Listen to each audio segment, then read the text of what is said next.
Therefore, we are demanding three things. We are demanding a thorough investigation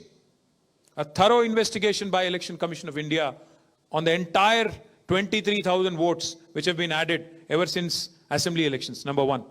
Number two, we are demanding that all the illegal votes, all the duplicity that has come in by way of duplication, triplication, etc., please delete all those votes. If you want to conduct free and fair elections, please delete all those votes. Remove all those duplicate, triplicate votes, including the candidates' votes also, candidates' brothers' votes also. Number three, we are demanding action against those officers that have indulged in these kind of electoral malpractices, indulged in this kind of ugly politics, in the collusion of Congress leaders. మేము demand చేసేది ఎన్నికల కమిషన్ని మూడు. ఒకటి, ఇంత స్పష్టంగా ఆధారాలతో సహా మీ మొహాన కొట్టి నిన్న మేము అడిగాం, యాక్షన్ తీసుకోండి అని అడిగి 24 గంటలైంది. ఇప్పటి వరకు ఉలుకు లేదు, పలుకు లేదు, స్పందన లేదు. ఒక్క కనీసం మాకు ప్రతిస్పందన కూడా ఇవ్వలేదు, ఏం చేస్తామో కూడా చెప్పలేదు. ఎలక్షన్లకు వైపు నామినేషన్లు స్టార్ట్ అయిపోయినాయి. రెండవది, మేము అడుగుతున్నాం థరోగా ఇన్వెస్టిగేషన్ చేయండి అని అడిగాం, ఇప్పటిదాకా స్పందన లేదు. అట్లాగే మేము అడిగింది, ఎవరైతే అధికారులు కుమ్మక్కై ఈ రకమైన అరాచకాలకు తెరలేపారో వారిని శిక్షించండి అని అడిగాం. మూడవది మేము అడిగింది, ఆ ఓట్లు దొంగ ఓట్లన్నీ తీసేయండి, ఇది తప్పు.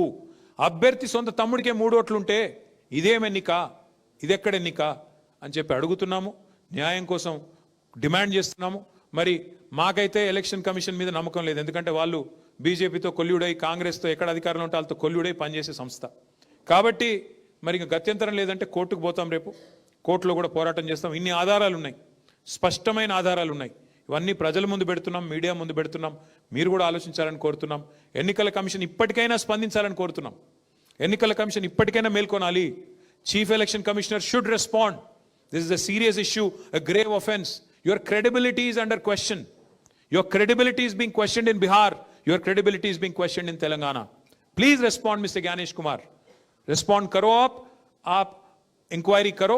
अभी 21-22 तारीख तक समय है. अगर जरूरत पड़ा तो 10 दिन बाद करो इलेक्शन, हमें कोई तकलीफ नहीं, कोई एतराज नहीं. पर ये जो इलेक्टोरल माल प्रैक्टिसेस हैं, इसको आप करेक्ट करिए, फेयर इलेक्शन करवाइए. यहाँ पे जो कोल्यूजन हो रहा है, लोकल ऑफिसर्स, उन पे एक्शन लीजिए, सस्पेंड करिए, ट्रांसफर करिए.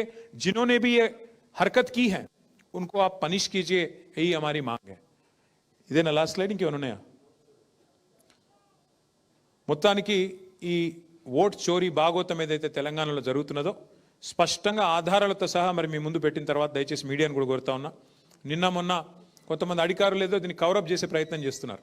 వాళ్ళేదో కింద మీద పడి ఆపసోపాలు పడుతున్నారు. ఇవన్నీ ఆధారాలతో సహా మీ ముందు పెడుతున్నాను. దయచేసి మీరు కూడా ఎంక్వైరీ చేయాలని చెప్పి కోరుతూ, ప్రజలకు వాస్తవాలు చెప్పాలని కోరుతూ మీ అందరికీ కూడా ధన్యవాదాలు. థ్యాంక్ యూ, నమస్కారం. బైదేవ మా వాళ్ళు మంచి మాట చెప్పారు. బీహార్లోనేమో జరిగింది ఓట్ చోరీ. అంటే ఉన్న వాళ్ళ ఓట్లను రాహుల్ గాంధీ గారు మొత్తుకుంటూ ఉంటారు, ఓట్ చోరీ అని. అక్కడ జరిగిందేమో ఓట్ చోరీ అంటున్నారు రాహుల్ గాంధీ, ఇక్కడ చోరు ఓట్లు, మొత్తం దొంగ ఓట్లు. అది ఓట్ చోరీ, ఏ చోర్ ఓట్. मैं राहुल गांधी जी से कहना चाहता हूं, आप संविधान को पकड़ के बिहार में एक यात्रा भी आपने किया,